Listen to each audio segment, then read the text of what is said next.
Graça e paz, meus irmãos. Boa noite, bom dia ou boa tarde, onde quer que você esteja assistindo, quando você estiver assistindo. Sejam todos muito bem-vindos ao nosso encontro. Uma boa noite ao meu amigo Wagner. Boa noite. Graça e paz, irmãos e irmãs que nos assistem. Boa noite para o Fernandinho, para o Sir Abner e para o Sir Ítalo, que estão aqui com a gente. Tudo bem com o amado irmão? Que faz a coisa acontecer, né? É. A gente chega, tá tudo aqui já no esqueminha, bonitinho. Deus abençoe vocês. Como você está se sentindo hoje, amado Wagner? Estou bem, graças a Deus. Está melhor? Estou melhor, Depois graças de a Deus. sair de um momento turbulento da vida, difícil. Pra que falar disso? Não, você não estava bem de saúde, né? Mas está melhor, né? Graças a melhor. Deus. Graças Estou a Deus. melhor, tava com uma virose chata. Graças a Deus. Hoje nós estamos bem, hoje é os pastores tom sobre tom. Olha só. Verde claro, verde escuro. E não combinamos isso, né? Não. Até porque nós fomos abandonados. É o que tinha. É o que tinha, né? Ai, meu É o que Deus. tinha passado, eu não podia eu peguei. perder essa boa piada que você contou, né? Nos bastidores. Tom. É bom estar com vocês, gente. Passamos por umas terças-feiras sem Gravar. publicar nada, sem apresentar nenhum conteúdo. E a gente retorna agora, né? Embora já estamos no final do ano, mas a gente está aqui partilhando com vocês da palavra de Deus, compartilhando dos evangelhos, do evangelho de Marcos, das palavras de Jesus, que é um texto de fato muito importante para a igreja, para a compreensão da vida de Jesus e dos seus ensinos e da maneira com que ele se comportou, se apresentou. O seu ministério está aqui, né? Nós estamos acompanhando a sua vida ministerial e é muito bom. Vamos começar então orando, né? Dando graças a Deus por esse dia, por mais esse encontro. E eu espero que Deus, em toda a sua bondade, em toda a sua misericórdia, possa falar conosco, em nome de Jesus. Pai, a minha oração neste dia, o meu pedido é que o Senhor fale conosco, que a sua palavra comunique aos nossos corações, que possamos ler o texto e sermos abençoados por esse texto, como sempre acontece, Senhor. Amém. Dá-nos graça de poder, ó Deus, explicar a sua palavra de maneira clara, de maneira objetiva.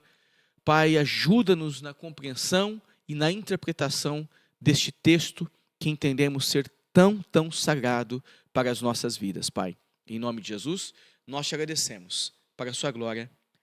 Amém. Amém. Muito bem. Amém, irmão Wagner.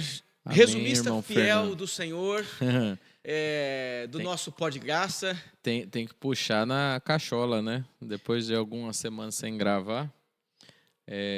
Mas a gente não falou que a gente está com a ausência do grande mestre, né? Que se assenta à minha direita aqui, ó, sempre, ó.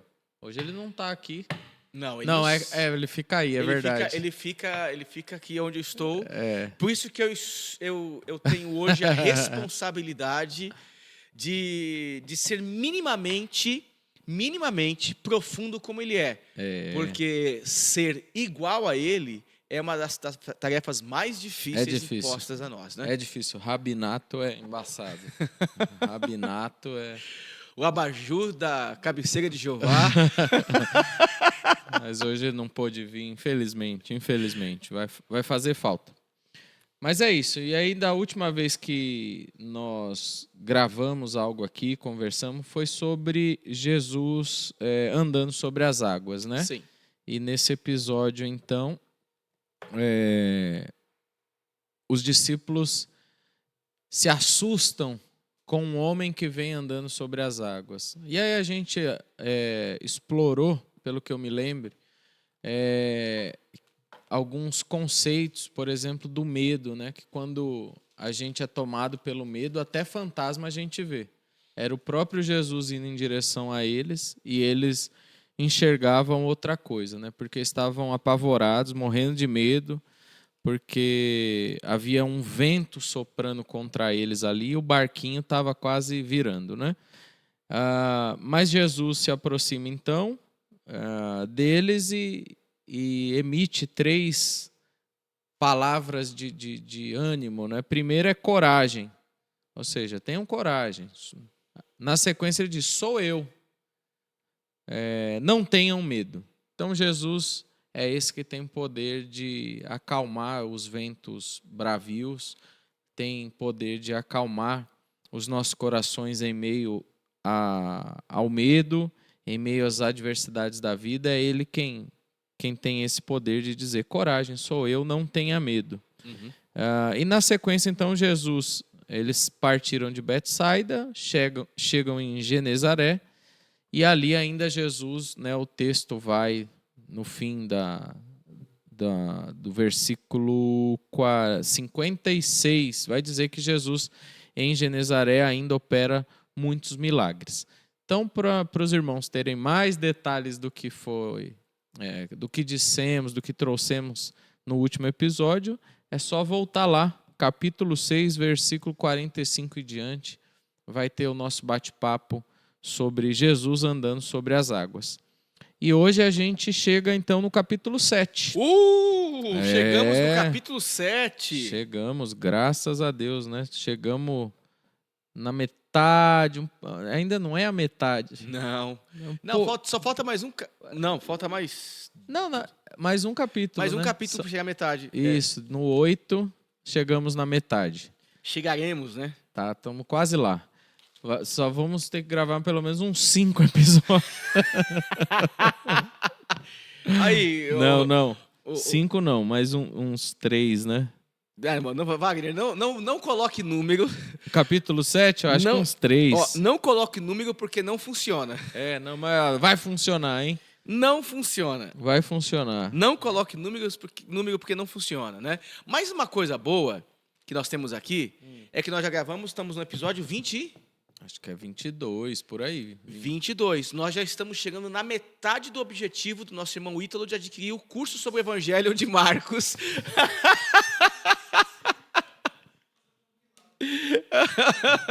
Os caras não esquecem disso, né, Ítalo? É claro, irmãos, ele comprou um curso com quantos episódios, Wagner? 40 episódios sobre as bem-aventuranças, não é? Ele que sabe. Sermão do Monte. O Sermão do Monte tinha 44 episódios no Sermão do Monte.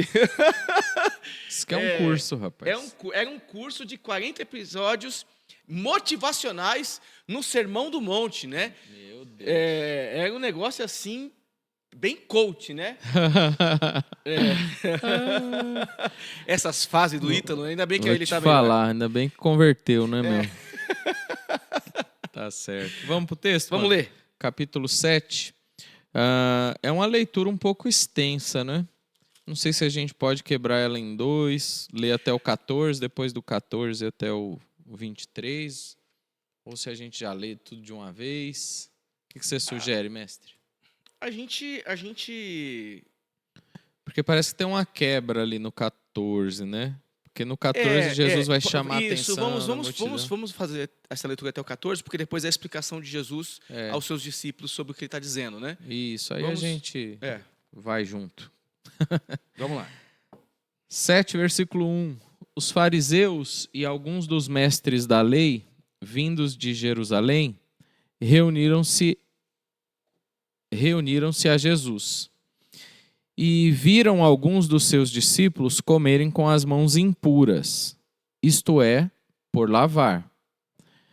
Os fariseus e todos os judeus não comem sem lavar as mãos cerimonialmente, apegando-se assim à tradição dos líderes religiosos. Quando chegam da rua, não comem sem antes se lavarem, e observam muitas outras tradições, tais como o lavar de copos, jarros e vasilhas de metal. Então os fariseus e os mestres da lei perguntaram a Jesus: por que os seus discípulos não vivem de acordo com a tradição dos líderes religiosos, em vez de comerem os alimentos com as mãos impuras? Ele respondeu: bem profetizou Isaías acerca de vocês, hipócritas. Como está escrito: este povo me honra com os lábios, mas o seu coração está longe de mim. Em vão me adoram, seus ensinamentos não passam de regras ensinadas por homens. Vocês negligenciam os mandamentos de Deus e se apegam às tradições dos homens. E disse-lhes: vocês estão sempre encontrando uma boa maneira de pôr de lado os mandamentos de Deus, a fim de obedecerem às suas tradições. Pois Moisés disse: honra teu pai e tua mãe, e quem amaldiçoar seu pai ou a sua mãe terá que ser executado. Mas vocês afirmam que se alguém disser a seu pai ou a sua mãe: qualquer ajuda que vocês poderiam receber de mim é corbã, isto é, uma oferta dedicada a Deus. Vocês o desobrigam de qualquer dever para com seu pai ou sua mãe. Assim vocês anulam a palavra de Deus por meio da tradição que vocês mesmos transmitiram e fazem muitas coisas como essa. Certo, Fê? Amém. Eu acho que dá pra gente groselhar um pouquinho, né? E aí, meu mano, você tem que dizer pra nós... Ah, não tem trecheiro aqui. Hoje não tem, mano. Hoje eu passo a bola aí, você dá uma petecada, põe na marca do pênalti, faz alguma coisa. Inclusive, agora entendi a alusão do verde aqui que o Wagner está, e eu também estou, né? Isso já é um prenúncio da comemoração do que vai acontecer ao longo dessa semana. Mas tudo bem, isso é outro assunto. Isso é outro assunto, é um assunto de bastidores, né? É ok. Mas o fato é que vocês são campeão mesmo, já.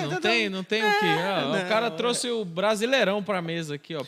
Não, o Palmeiras é campeão, não tem jeito não, cara. Parabéns pro Palmeiras e pros palmeirenses. Muito obrigado, muito obrigado. Por isso você veio de verde, olha por isso que eu vim de a mensagem dele, né? Ele ainda fica naquelas de mensagem subliminar. Agora a gente entendeu. Bom, segundo o texto, Jesus, ele está vindo de Jerusalém.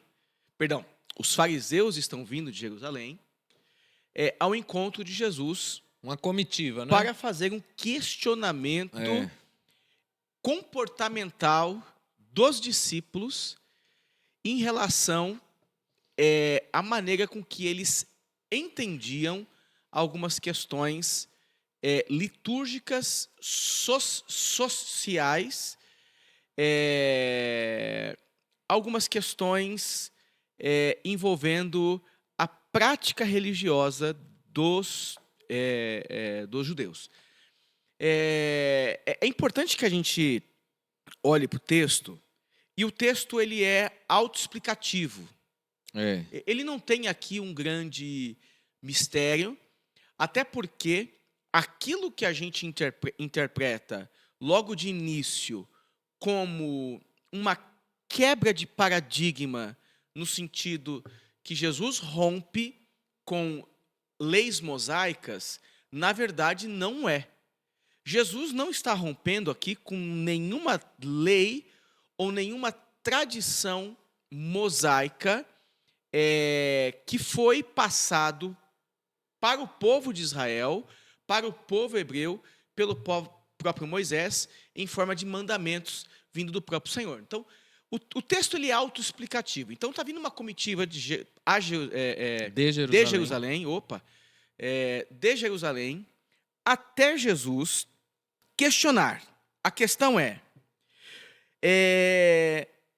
viram que alguns dos, não são todos, alguns dos discípulos de Jesus comiam com as mãos impuras. Sem lavar, Isto sem lavar. Aí vem a explicação do narrador. Porque os fariseus e todos os judeus observavam quem? A tradição dos anciãos. Dos líderes. Não comem, a tradição dos anciãos, não comem sem lavar cuidadosamente as mãos. Então a gente tem aqui um desdobramento das leis mosaicas que falava sobre purificação dos utensílios dentro do templo, dentro do tabernáculo, que se estende futuramente ao templo, e essas práticas era a de manter a pureza tanto dos utensílios como dos sacerdotes no momento da oferta e do oferecimento da adoração a Deus e do culto a Deus.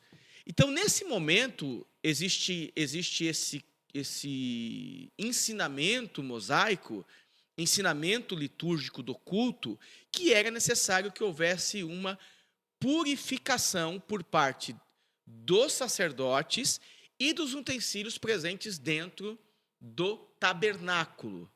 Como eu disse, isso se estende depois para o templo, né? Moisés é tabernáculo, o templo é justamente um período muito posterior à história de Moisés, quando se ergue de fato um templo dedicado ao Senhor, construído por mãos humanas, né? Então a questão é essa: eles fazem uma reinterpretação, eles pegam esse elemento litúrgico e aplicam agora para a vida diária.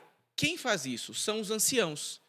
Eles aplicam esse costume a uma experiência que eles fazem de toda e qualquer ação da vida uma ação religiosa. Só que isso não é acompanhado de um bom ensinamento. Na verdade, isso é acompanhado de uma religiosidade hipócrita que condena quem não faz. Até você é um dos leitores que incentivou alguns dos nossos irmãos a lerem um texto sobre liturgia, né? Como que é o texto, o título do livro? A liturgia do ordinário, né? Sim. A liturgia do ordinário de... não lembro o nome da autora, mas é bem legal esse livro. Que é um texto muito interessante que fala sobre a vida como essa liturgia, né? Sim, urgente. Nos afazeres do dia a dia. Exatamente. Aqui eles não traduzem, então, esse ensinamento como algo pedagógico, e sim como algo religioso e punitivo. No entanto, que eles estão, então, condenando os discípulos que não fazem conforme a tradição dos anciãos. Logo, eles não estão mais observando a tradição de Moisés, e sim eles estão desdobrando o ensino de Moisés para ambientes que não é mais o ambiente do templo, e sim o ambiente do dia a dia.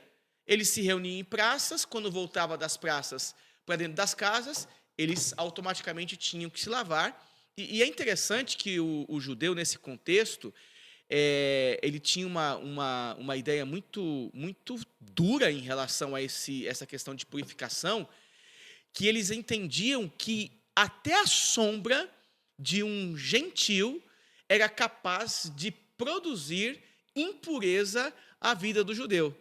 Então ele precisava se purificar constantemente. E isso não está na lei. De forma É alguma. isso que Jesus explica aqui depois de perguntado, né? Porque a priori nós estamos aqui na introdução e você está fazendo essa introdução legal pra caramba. No entanto, o versículo 3 e 4, na minha Bíblia, vem em parênteses. Na sua vem também? Não vem parênteses. Porque é uma explicação do autor. Exatamente. Porque o autor ele está escrevendo não só para o público judeu, mas ele está escrevendo para o público gentil. Principalmente aqui no texto. Para o romano, para o grego, principalmente aqui. E isso fica mais claro na sequência desse texto, quando vai aparecer a mulher cirofenícia, né, que Jesus já sai das terras de Jerusalém, aqui da Galiléia. Calma. Não, sim. Eu estou dizendo que essa explicação... É sensacional. É por isso, porque ele não está dizendo... Porque se ele estivesse falando para o público exclusivamente judeu, ele não precisaria explicar o versículo 3 e o versículo 4. Ele fala, os fariseus e todos os judeus não comem sem lavar a mão. Não precisa falar isso para um judeu. O judeu já sabe, mas ele sabe para quem que ele está escrevendo. É isso que eu acho legal, né? O autor tem essa preocupação. Assim como a gente no dia a dia aqui, a gente tem que ter a preocupação do público pela qual a gente prega o evangelho. Claro. Né? A linguagem pela qual a gente prega a mensagem do evangelho. Mas não só aqui, né, Wagner? Vou dar um exemplo no meio que eu tenho tentado viver, né? Que é o meio acadêmico, né? Mesmo você escrevendo um texto, um artigo, uma dissertação, uma tese, que nem essa que eu estou fazendo, a orientação sempre dos professores vocês estão falando para quem? pro seu reduto, se é pro seu reduto, ok. O problema é que você não escreve pro seu reduto, você escreve e publica isso na internet. E pessoas que não sabem do assunto, elas precisam pelo menos ter uma nota de rodapé explicativa sobre o que você está querendo dizer, né? E essa preocupação do narrador é bem pedagógica, né? Sim. E no caso aqui, né, o Marcos, da qual o evangelho leva o nome, teve essa preocupação de explicar nos mínimos detalhes. Porque ele está apontando para aquilo que é conhecido como tradição oral. Ele está explicando isso porque a pergunta que os religiosos, líderes religiosos e fariseus vão fazer para Jesus não é exatamente a lei mosaica, não é a lei de Moisés, mas é toda a cerca que esses líderes e fariseus criaram ao redor da lei, com tanto medo de não quebrar a lei, que eles criaram outras para impedir que se quebrasse. Só que com isso, Jesus começa a responder ali abaixo no texto que a gente já leu. Vocês anulam, vocês cancelam a lei, vocês não... Acho que essa sua fala pegar só um gancho só, e aí eu faço menção a uma das explicações que o Renato trouxe aqui sobre a festa das luzes, né? Do texto lá que não pode se colocar a luz debaixo da cama, né? E sim colocar nos lugares altos. Aqui no Evangelho de Marcos, nós lemos, né? E ele explicou para nós a respeito da preocupação dos sacerdotes depois do exílio, né? Em que há uma profanação com o sábado, com as leis, com o guardar dos mandamentos. O povo quase que por completo se esquece de tudo que representava os ensinamentos, né, do passado, que aí os fariseus, os sacerdotes vão triplicar, né, a conservação, né, o conservadorismo de todas essas leis, ao ponto de tornar tão rígido, tão rígido, tão rígido, que eles começam a criar outras coisas. É o medo de perder as suas raízes e de perder a sua herança étnica, histórica, religiosa, cultural, que eles passam a anular outras coisas e potencializar, enfim, certas narrativas que, enfim, cria uma outra ideia, uma outra proposta religiosa, ao ponto de criar um fardo que não é o fardo de Jesus, ou o fardo da lei, e sim o fardo da religião farisaica. O que no texto do evangelho aqui, o evangelista Marcos traz sempre como tradição dos líderes religiosos. O meu fala anciãos, né? Tradição dos homens. Aí Jesus lá embaixo vai falar: vocês negligenciam os mandamentos de Deus, se apegam a tradições dos homens, a fim de obedecerem às suas tradições e não à lei de Moisés. Aí Jesus vai dar um exemplo, nós vamos chegar lá. Mas no texto se traz muito isso: tradição dos anciões, tradições dos líderes religiosos, tradições dos homens, que não tem a ver com a lei de Deus. Né? O que o texto aqui deixa claro para a gente é que tradição humana não é texto sagrado. Né? Então a gente faz nos tempos que a gente vive, tem denominações, instituições que fazem dos seus usos e costumes, por exemplo, a regra, lei. É isso. A gente age assim, a gente se veste assim, porque é bíblico, mas não tem nada na Bíblia. Aquilo é uma tradição, né? É a mesma coisa aqui nos tempos de Jesus. Os religiosos estavam impondo algumas tradições que não tinham a ver com a lei. Jesus vai dar o exemplo do Corban lá embaixo. Os caras conseguem pegar algo que está na lei, distorcer e aplicar de uma outra maneira. Então Jesus vem e fala, tá vendo? Esse é um exemplo. E no texto, Jesus ainda fala assim: e vocês fazem muitas coisas como essa. Jesus deu um exemplo, mas eles faziam mais. Então, tem tradições que não são bíblicas. Sim. E que devem ser ditas. Tem coisa que não é bíblica, mas que as pessoas atribuem. Assim como atribuem textos, né? Faça a sua parte que eu te ajudarei. Isso não tem escrito em lugar nenhum. Minha avó diria, então está escrito na Bíblia, né, meu neto? Exato. Faça sua acordes como que é? Quem logo cedo madruga, como que é? Quem cedo madruga, Deus te ajuda. Tem um assim. Mas você falou uma coisa, Wagner, que me trouxe um pensamento que eu acho talvez seja bem oportuno, porque o pau que bate em Chico, bate em Francisco. Né? Uhum. Às vezes, por medo, a gente impõe certos limites. Às vezes, por medo, a gente constrói certas ideias que têm mais a ver com as nossas limitações do que propriamente com uma verdade ampla. Eu não sei se o medo de perder raízes não é o que está em voga aqui falando por parte dos anciãos e dos fariseus, tá? Sim. Não falando de Jesus. E que potencializa isso, e que é o mesmo que acontece hoje com muitos irmãos, e aqui eu trato-os como irmãos mesmo, né? Que impõem certas leis, certos limites humanos, dizendo que são bíblicos, mas que são tradições humanas, porque eles são carregados de medos. Sim. E transferem esse medo para um coletivo. E não existe nada mais eficaz do que você impor esse medo através de um ensinamento religioso Bíblico. quando você faz isso utilizando a expressão Deus ou o nome de Deus, você então assenta esse ensinamento em um chão seguro e legitima esse ensinamento. Em outras palavras, ela fala assim, mas está na Bíblia. Então, existe um fenômeno na religião, que eu não vou entrar nos pormenores, nem nenhuma questão técnica, mas existem representações simbólicas da religião que elas fazem tanto efeito e elas acabam tendo tanta importância justamente porque elas utilizam o nome, o assim diz o Senhor. Sim.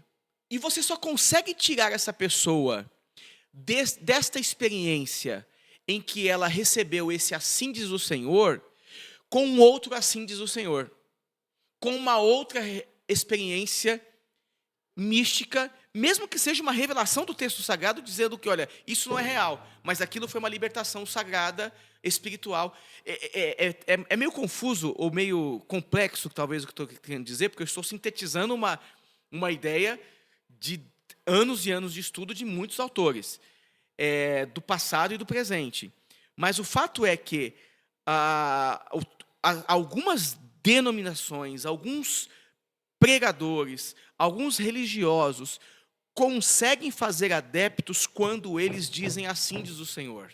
Sim. E aí eles imprimem uma tradição, imprimem uma ideia que não é bíblica. E que não é do Senhor, não é o Senhor que está falando. Quem está falando é ele está usando só a expressão. Só que se torna do Senhor quando você utiliza coisas semelhantes. O que é semelhante aqui no texto?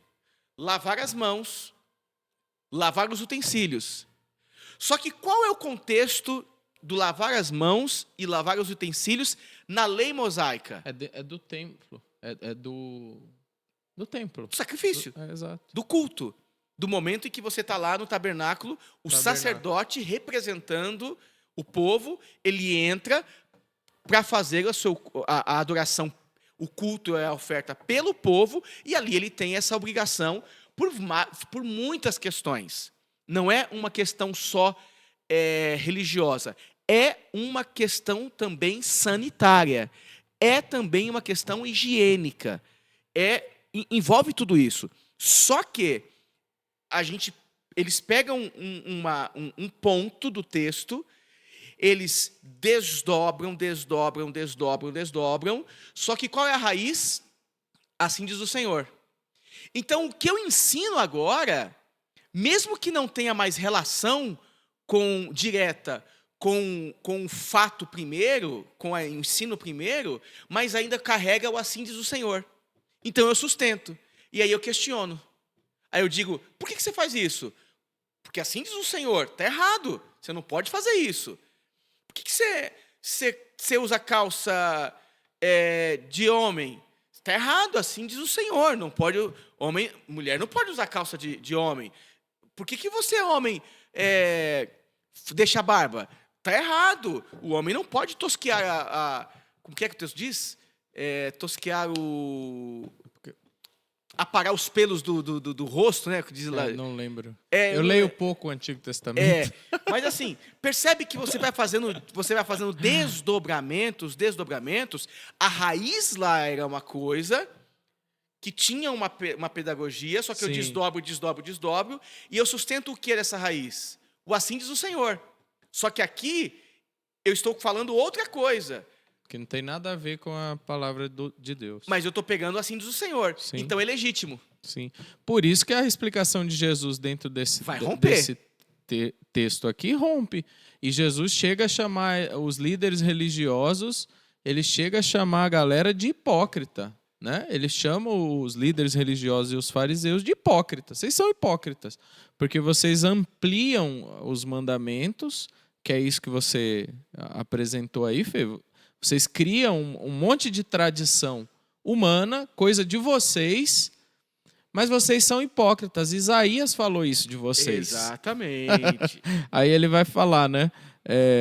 Como a gente já explorou muito o lance da tradição, que inclusive no versículo 4 ali, ele fala de copos, jarros, vasilhas de metal, blá, blá, blá. São o que os anciãos ensinavam, né? E utensílios, né, do templo, e ainda faz a referência a outras tradições, porque o próprio autor vai dizer assim, ó, vocês observam muitas outras tradições, tais como lavar os copos. Essas tradições também se misturavam ali na Galileia, ali naquela região, porque tinha muitas culturas, não era só a cultura judaica, tinha outras, tinha do exército romano, tinha grego, tinha de tudo. Então isso também fazia parte de outras tradições, né? Mas aí Jesus chega ao ponto porque Jesus é questionado. Porque os caras falam, por que alguns dos seus discípulos comem com as mãos impuras, sem lavar as mãos? Aí Jesus fala, Isaías profetizou sobre vocês são hipócritas mesmo, né? Aí ele vai ler o texto de Isaías, que é Isaías 29, né? 29, 13. Bem profetizou Isaías acerca de vocês, hipócritas, como está escrito, esse povo me honra com os lábios, mas o seu coração está longe de mim. Em vão me adoram, seus ensinamentos não passam de regras ensinadas por homens. Isaías falou isso lá atrás. E agora, Jesus aplica no seu cotidiano com os religiosos da sua época, com aqueles que deveriam ser os arautos, aqueles que anunciam a lei de Deus, mas eles têm anunciado as tradições deles. Por isso que Jesus fala, vocês são hipócritas. O meu texto, Wagner, diz, vocês ensinando doutrinas que são preceitos humanos. É a mesma coisa. Sim, passam de regra. Só que a questão doutrina, né, trata-se então de uma construção. Doutrina é isso, é uma construção, sim. São ideias que você organiza e você diz, é isso. É isso. Só que o verso 8 vai dizer, vocês aceitam as doutrinas, mas rejeitam o quê? Os mandamentos de Deus. Vocês guardam tradições humanas. É isso. E disse-lhe ainda mais, né? Vocês sempre encontram uma maneira de rejeitar, de novo, os mandamentos de Deus para guardarem a própria tradição. É a ideia que eu estava tentando trazer aqui, o que Jesus, de maneira muito, muito simplificada, está falando, né? Lá atrás é mandamento. Aqui, vocês transformaram isso em tradição humana. E a minha versão, ela traz até uma nota que ela fala, a fim de obedecerem às tradições. Há traduções que trazem como estabelecerem as tradições. Sim. Ou seja, sobrepor a lei. Né? A gente está criando isso. Por quê? Porque era um clubinho. Ser fariseu, ser líder religioso, era um clubinho. Você tinha que andar como eles, você tinha que fazer cara de quem estava jejuando, você tinha que lavar a mão, E esse clubinho era bem visto, porque eles eram considerados os puros, Sim. os separados, os santos. E a classe era poderosa, que a classe pobre de Israel via e ovacionava. Por quê? Porque esses são os representantes de Deus. Nesse ponto eu não consigo, Wagner, me afastar de uma ideia de Tomás de Aquino, né, que eu não concordo, embora ele tenha sido um grande teólogo, né, mas não significa que todo grande teólogo a gente concorde com todas as coisas, né? Não significa. Não. Mas ele entende que a igreja ela é detentora da autoridade ao ponto dela estar em pé de igualdade com a palavra, com o texto sagrado. Ela está acima dos mandamentos, porque se ela recebe orientações divinas, logo o que ela ensina e o que ela expõe tem tanto peso quanto os textos sagrados. Misericórdia. Rapaz, se isso aí se essa informação chega em alguns contextos, eles vão fazer um circo em cima disso. Exatamente, né? Então é uma coisa que eu, assim, nesse aspecto eu não fecho com a ideia que se desenvolve depois do aquinismo, né? Se é que eu posso usar assim essa expressão. Tomismo, né? Tomismo, né? Não aquinismo. Tomismo, perdão. Eu falei errado. Tomismo, né? Aquinismo. Eu costumo sempre te falar do sobrenome dos autores. Esse caso é o nome dele, é Tomás. Então, assim, o texto mostra então esse comportamento por parte dos fariseus, né? Em estarem mais preocupados em guardar, então, os mandamentos, as tradições, do que as doutrinas, do que propriamente os mandamentos de Deus. E o Senhor, então, vai fazer uma grande... Vai usar um exemplo, né? O exemplo do Corban, né? Que aí você falou logo no início, né? Vocês, porém, dizem que se alguém disser a seu pai ou sua mãe... a ajuda que você poderia receber de mim é Corban, isto é, oferta ao Senhor, então vocês o dispensam de fazer qualquer coisa em favor de seu pai ou de sua mãe. Olha só que ponto os fariseus chegam, né? Sim. A desobrigar os judeus em honrar pai e mãe com tudo. Eles honram em algumas questões só. Sim. Jesus colocou o dedo na ferida. Porque ele vai no argumento dos caras. Porque Jesus, antes, ele levanta o mandamento. Honra teu pai e tua mãe. Uhum. Só que vocês são espertões. Vocês viram que no decorrer da lei tem algumas regras. Mas são regras sociais para o povo. E vocês pegaram uma oferta, que é a oferta de Corban, quando um filho tem uma propriedade, dá para o pai. E o pai necessita... Porque assim como os pais são responsáveis pelo cuidado dos filhos, os filhos são responsáveis pelo cuidado dos pais na velhice. Sim. Se os pais na velhice não têm autonomia, não têm saúde, não têm condições financeiras, os filhos se tornam responsáveis por eles. Um dos grandes cuidados, né, Wagner, é honrar o pai, honrar a memória do pai, né? Sim. E honrar a memória não é só dizer, meu pai, não.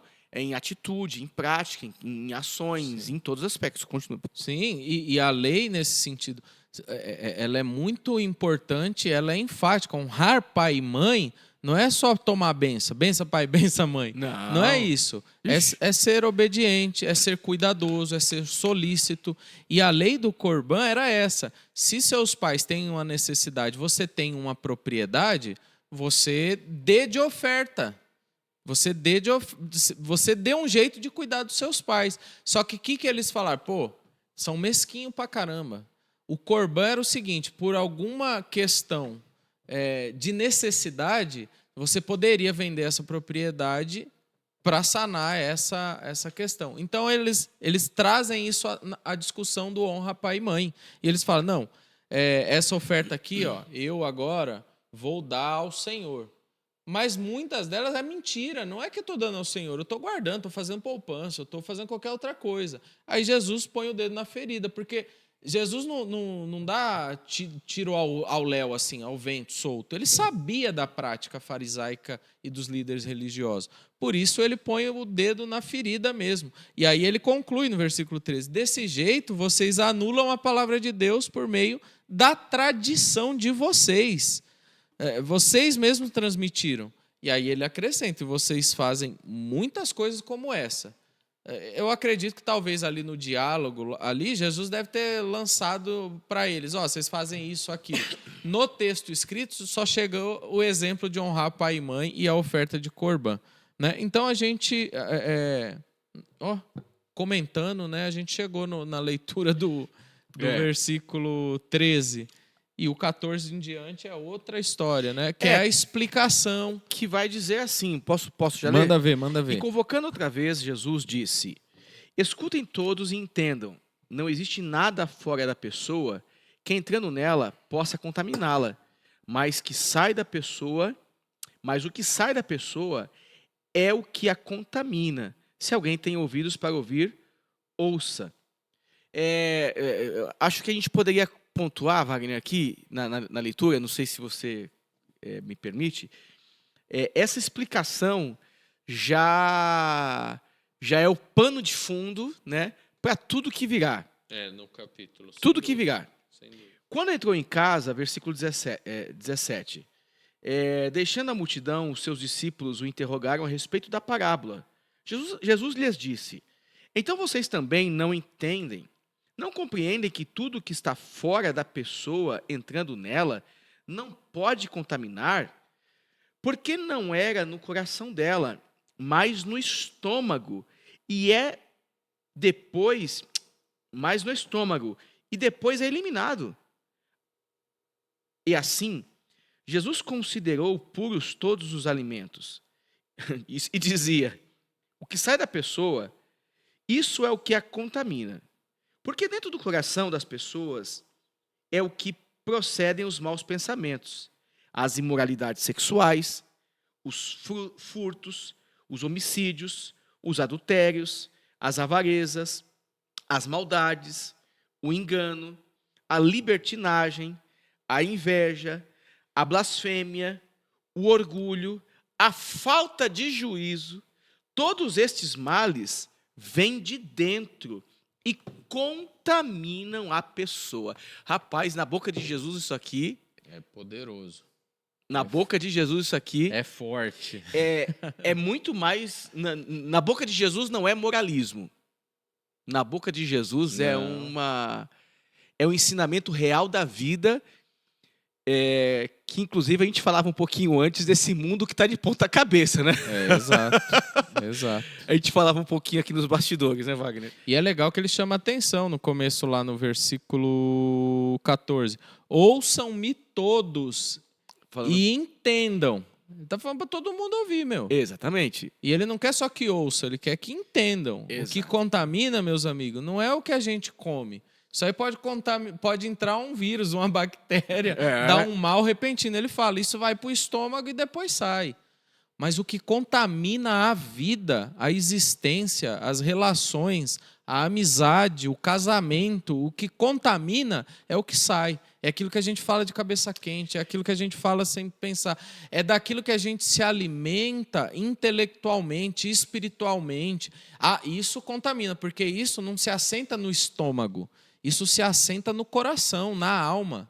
Eu tenho para mim, Wagner, e acho que essa reflexão de Jesus, ela é tão poderosa, que se a gente parasse aqui, a gente poderia ficar meditando nessas suas palavras agora. Cara, acho que pro resto do ano. Você fala assim, não, Fernando, não tem assunto para tudo isso. Não se trata de assunto. Acho que extrapola as questões assunto, ou a questão assunto. O que estou falando aqui, o que eu quero dizer, é sobre uma proposta de vida que trata das nossas intimidades e que trata do que nós, de fato, nos alimentamos e daquilo que nós consideramos como vital e importante para termos uma boa vida em todos os aspectos. Em todos os aspectos. Eu vou para um caminho e me traz de volta, por favor, tá? Lá vem. E me traz de volta. Culturalmente, a gente vive a pior das piores eras da humanidade brasileira nos últimos tempos, com aquilo que a gente escuta musicalmente, por exemplo, hoje. Culturalmente, a gente está anos-luz do que se já produziu em termos de poesia no mundo, no Brasil. A gente não tem mais músicas poéticas. A gente tem músicas de guetos que fazem muito sucesso. A gente tem músicas comerciais. Esse é um fato. E aí eu posso falar um pouquinho por ter vivido esse comércio musical. Sim. Né? E aí eu não tô falando de músicas evangélicas, tá? Tô falando de músicas bonitas. De modo geral. De modo geral. Evangélica. Até e evangélica também, né? Também, exato. Evangélica também. A gente vive uma incapacidade de produção tão grande que coisas que não deveriam fazer sentido passam a fazer sentido. De um vazio tão grande que qualquer coisa vale. Qualquer coisa vale. E aí a nossa sociedade, as nossas crianças, e aqui eu generalizo, obviamente, estou errado na generalização, mas estou ignorando aqui os focos, né, de grandes produções acadêmicas, mas estou falando de uma maneira macro, né? A sociedade se alimenta desse vazio.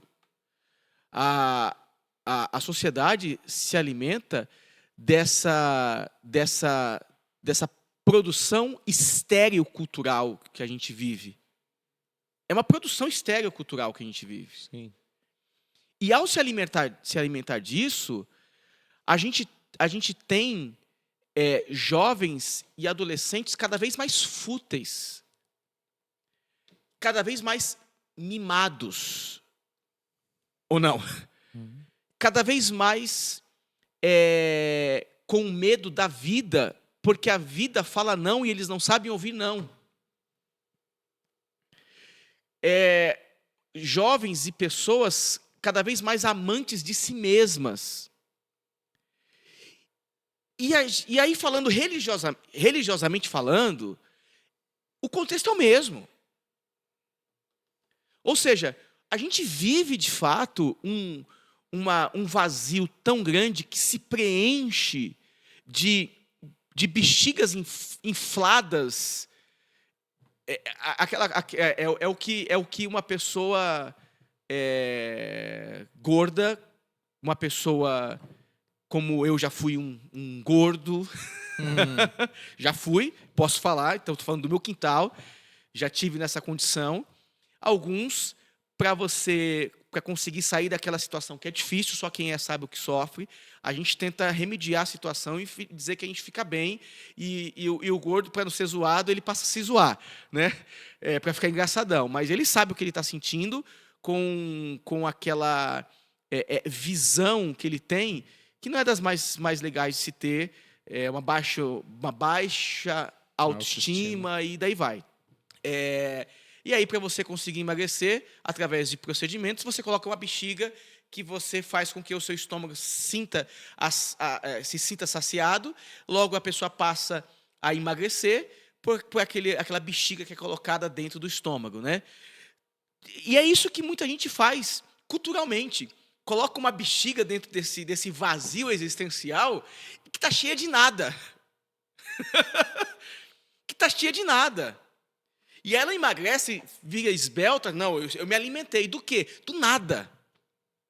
Não sei se é uma metáfora que cabe, mas me traz de volta agora. É isso que está acontecendo aqui e é isso que acontece ao longo das eras. As pessoas se enchem do nada, de absolutamente nada, e vão produzir o quê, Wagner? Aí pode produzir isso que Jesus disse, né? Porque do interior do coração das pessoas é que vêm os maus pensamentos. Porque se ela se encheu de coisas que não são boas, ela vai ter maus pensamentos. É isso que Jesus está dizendo. O que contamina não é o que a gente consome no sentido físico, mas é aquilo que a gente consome no sentido espiritual, moral, né? Cultural. É isso que você está dizendo. Não é comida, né? Não é comida. No entanto, o texto antes já vai falar assim, e depois dessa palavra, Jesus já purificou todo tipo de alimento. Não foi isso que acabamos de ler. As pessoas não lêem esse texto, né? Jesus colocou tudo numa classificação de purificado, né? Não tem comida que não seja pura. Tudo que é comida é puro. É isso que Jesus falou aqui agora, acabamos de ler. E agora ele vai explicar para os discípulos, porque ele também fica um pouco desapontado com os discípulos. Ele fala assim,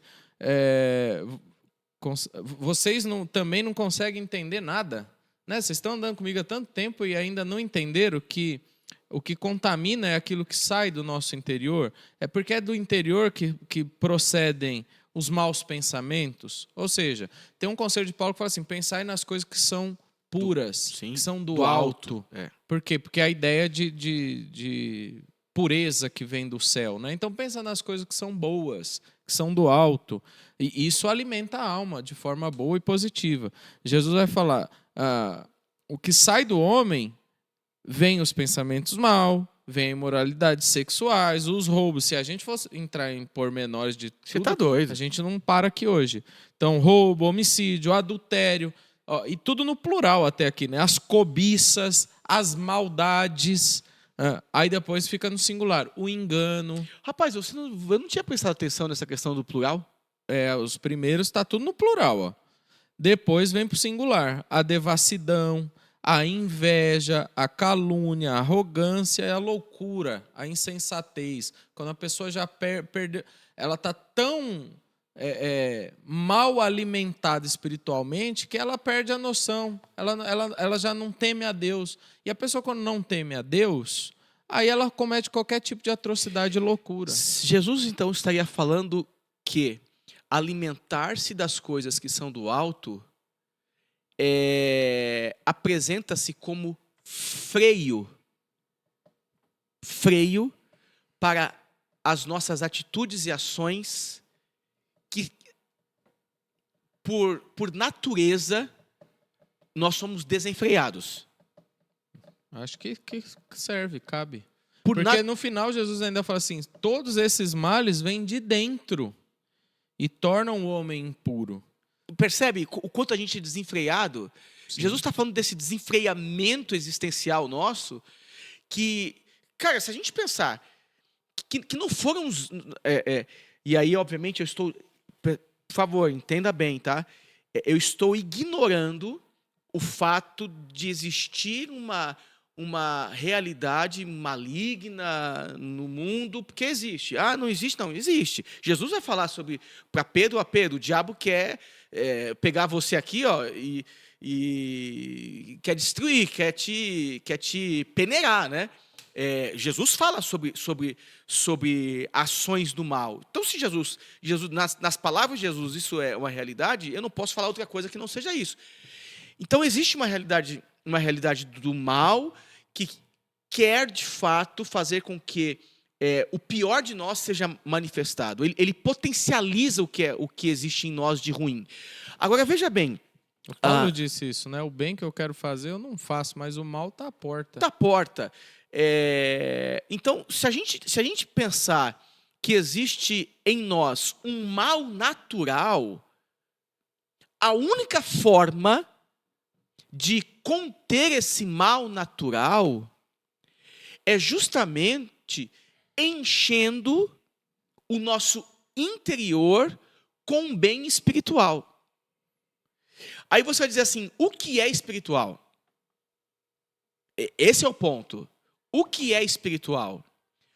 O que é espiritual é aquilo que ah, experimenta do governo de Deus e da vontade de Deus. Onde existe vontade de Deus, onde é feita a vontade de Deus, logo é espiritual. Seja feita nos céus, seja feita na terra, assim como é nos céus. O Rob Bell, que é um teólogo americano, ele é pastor lá, ele diz que tudo é espiritual. Eu li um livro dele que o título do livro é esse, Tudo é Espiritual. A gente tem um clichê aqui que é falar assim, não espiritualiza tudo. Né? Não De fato, tem coisa que não é capeta, não é demônio, porque sempre que se fala de espiritualizar, a gente cria o dúbio, né? A dicotomia. A dicotomia, obrigado. A dicotomia do bem e do mal, em tudo. Em tudo. Isso aqui é capeta, isso aqui é anjo. Isso aqui é céu, isso aqui é inferno. Não é nesse sentido que a linguagem bíblica apresenta a espiritualidade. Aquilo que é espiritual é tudo, cara. Aí o Rob Bell vai falar que tudo é espiritual. A amizade é espiritual se ela é uma amizade saudável. A música cantada é espiritual se ela te faz bem à alma. Né? Um poema que é lido é espiritual porque ele te faz bem. O coral que está ensaiando aqui para cantar no Natal é espiritual. Me diga uma coisa, Wagner. Agora uma pergunta. Olha só, hein, gente. Entrevista de frente com o Fernando. Estou aqui nessa noite entrevistando. O tempo já foi. A gente mas é uma coisa séria que eu vou falar que tem a ver com o seu métier. Nossa, virou francês. Que tem a ver com a sua profissão.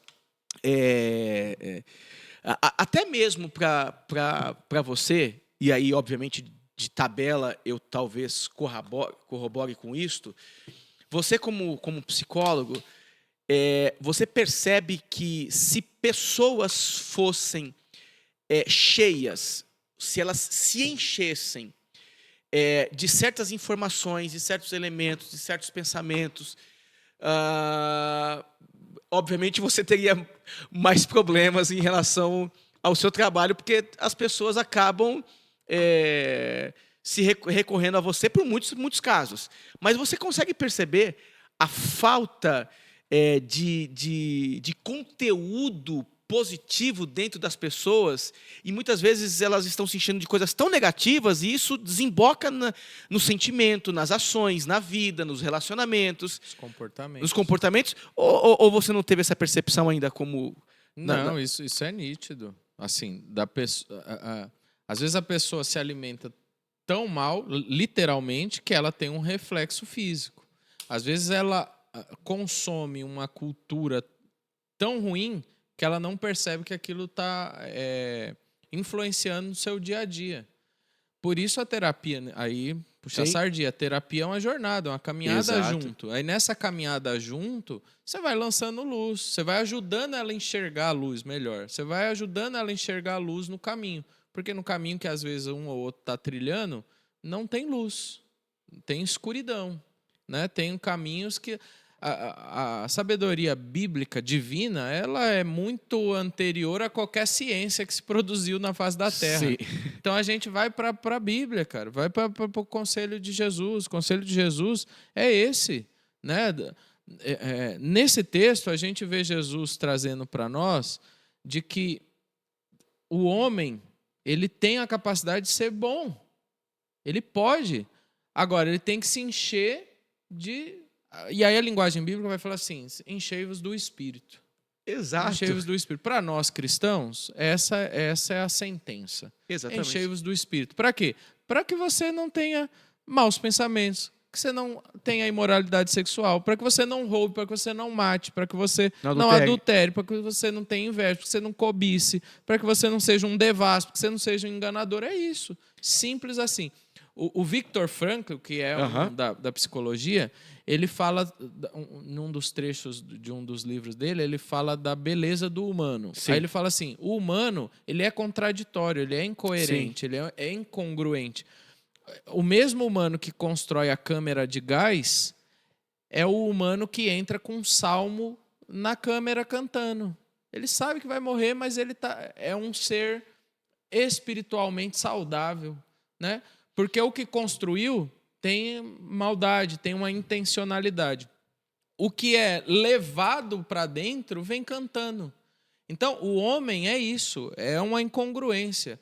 Agora, eu tenho como ser esse homem que entra numa câmara de gás cantando. Desde que? Desde que eu me alimente de coisas boas, desde que minha música seja boa, desde que o poema seja bom, desde que a leitura seja saudável. A literatura seja boa. A literatura seja saudável. Exatamente, é isso. Cara, é sensacional. E assim, ao mesmo tempo, é sensacional essa nossa reflexão, que, olha, eu confesso a vocês aqui que eu ficaria aqui falando sobre esse tema durante muito tempo, porque ele é muito, Wagner, mas ele é muito, muito, muito, muito importante para a vida das nossas famílias, para a nossa vida. Porque a gente vive uma hipocrisia quanto a isso. A gente respeita as indicações de idade para certos filmes com os nossos filhos. Sim. A gente respeita. A censura. A censura, etária, né? Como é que é? Faixa etária, lá tem um nome certinho. A gente estabelece isso para os nossos filhos. Não, isso não é coisa para criança.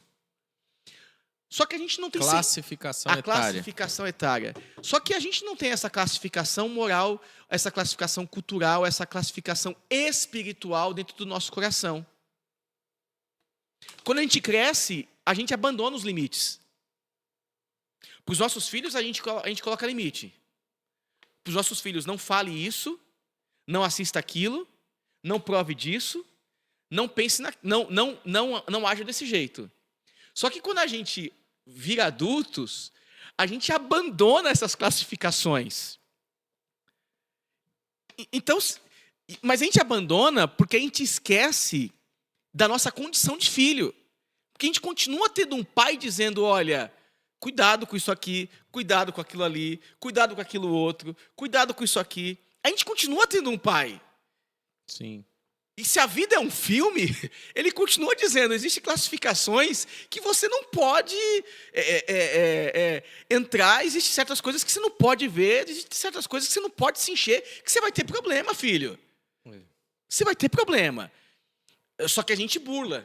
A gente pede autorização do nosso próprio coração, porque uma criança pode assistir um filme dentro de um cinema se o seu pai estiver com ela.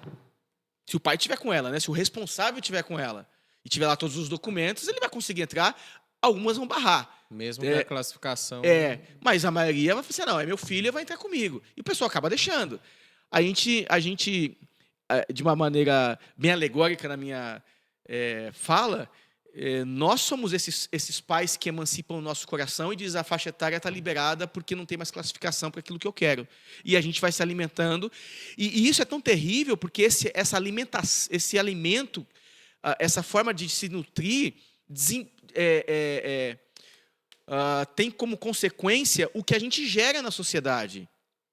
Nós, como igreja, poxa, se você pensar que você já teve um bar produzindo música, se você pensar que você já teve tantas mentes brilhantes produzindo poesia, produzindo livro, C.S. Lewis, entre outros, né? Foram tão relevantes, que produziram tantas e tantas coisas sensacionais.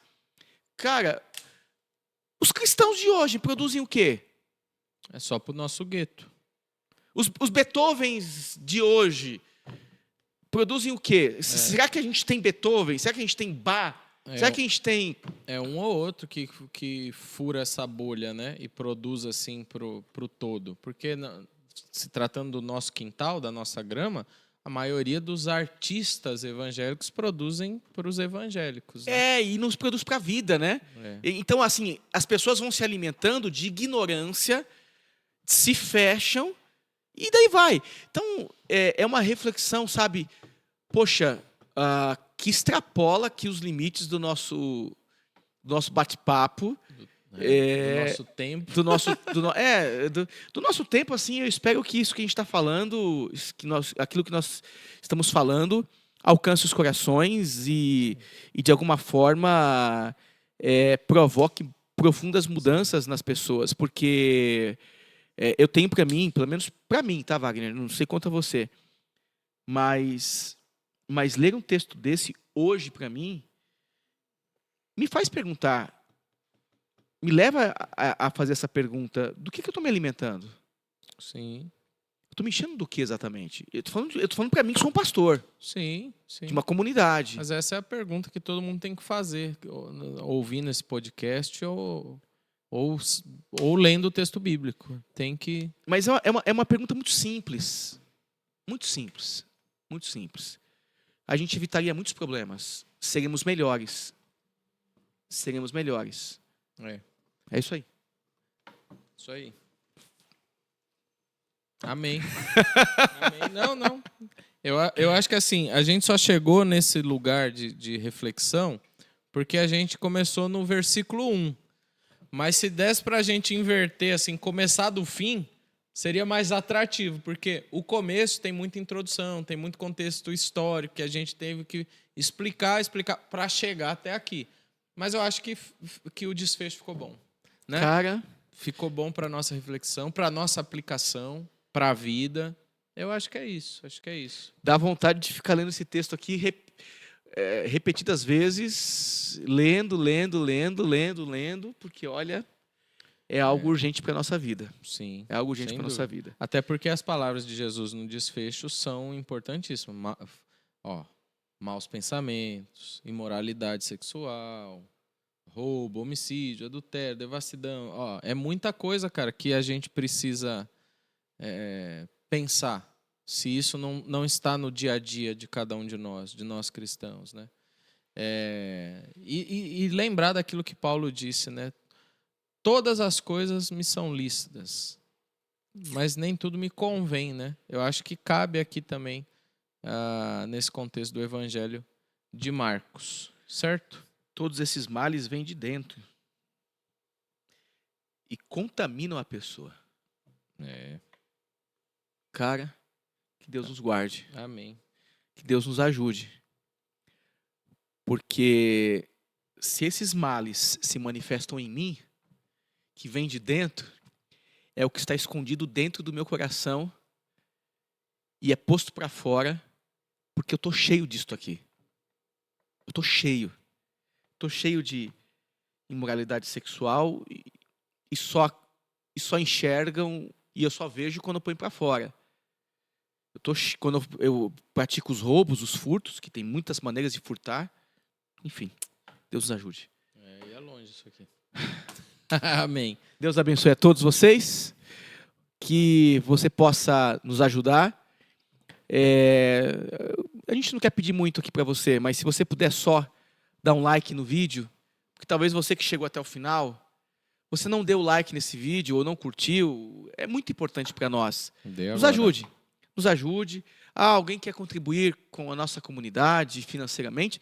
Contribua. Existem muitas maneiras de você fazer isso. Enfim, ajude-nos da maneira que você entender que deve nos ajudar, tá? Que Deus abençoe vocês e fique com essa reflexão. Um beijo no coração de todos, uma boa noite, fiquem na paz. Deus abençoe. Amém. Deus abençoe. Minha mãozinha lá. Aí, Abner, valeu.